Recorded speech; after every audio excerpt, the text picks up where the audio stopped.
अच्छा, मठ मंदिरों की जो आमदनी है कहाँ जाती है? उन शिक्षण संस्थानों को जाती है, शिक्षण संस्थान के नाम पर वहां जाती है जहां से आतंकवादी तैयार होते हैं। तो भारत का शासन भारत के हाथ में नहीं है, समझ गए? जिन तंत्रों ने भारत पर शासन किया उन्हीं के हाथ में है। देखने के लिए भारतीय राजनेता और राजनीतिक दल हमारे पास हैं। सारा नियंत्रण पोप महोदय के द्वारा भारत का हो रहा है, क्रिश्चियन तंत्र के द्वारा, समझ गए? हमारे पास कुछ भी नहीं है। हम अपने गायों को काट दें और उनके सड़े हुए पाउडर खरीदें, हम अपने बीज को लुप्त कर दें, उनका बीज जो तीसरी पीढ़ी में बीज न रह जाए उसको खरीदें, हम अपनी नस्ल को खत्म कर दें, उनकी बेटी लेकर, अपना बेटा देकर, हमारा वो हफ्सी से शादी न करें। हफ्सी से शादी करके दिखाओ ना, वो बलवान होंगे, खूबसूरत होंगे, यही तो था ना। अंग्रेजों जैसे खूबसूरत होंगे और हफ्सी जैसे बलवान होंगे, प्रयोग उनका निष्फल हो गया या नहीं?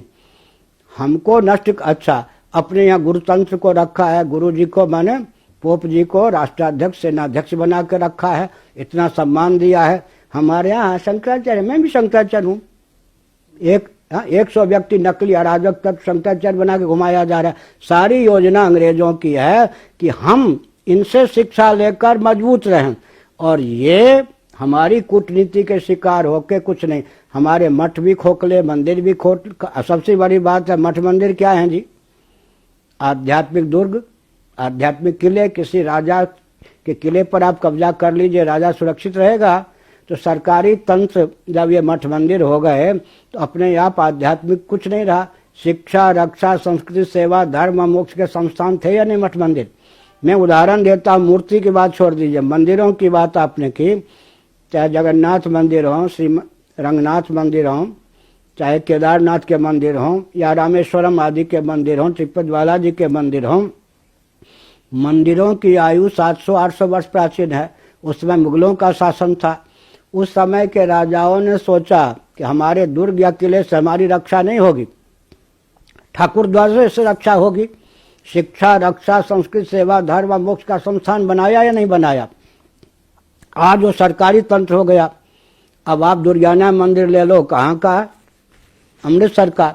कांग्रेसी जब ट्रस्टी होते हैं तो भाजपाई मोहतम मनाते हैं, भाजपाई ट्रस्टी होते हैं कांग्रेसी। हर मंदिर पर ये पार्टी वाले छा गए, विद्यालय में छा गए। अंत में जिस प्रांत में जो मंदिर है उसकी आमदनी के उपभोक्ता सरकारी तंत्र हो गया।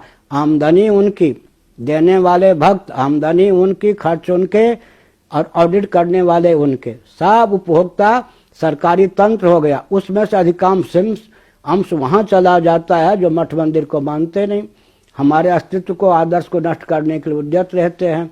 इसलिए बहुत विकट परिस्थिति है। सैद्धांतिक धरातल पर घोर परतंत्र देश भारत का है। भारत को भारत के रूप में उद्दीप्त करने के लिए स्वस्थ क्रांति और व्यूह रचना की आवश्यकता है। हो गया।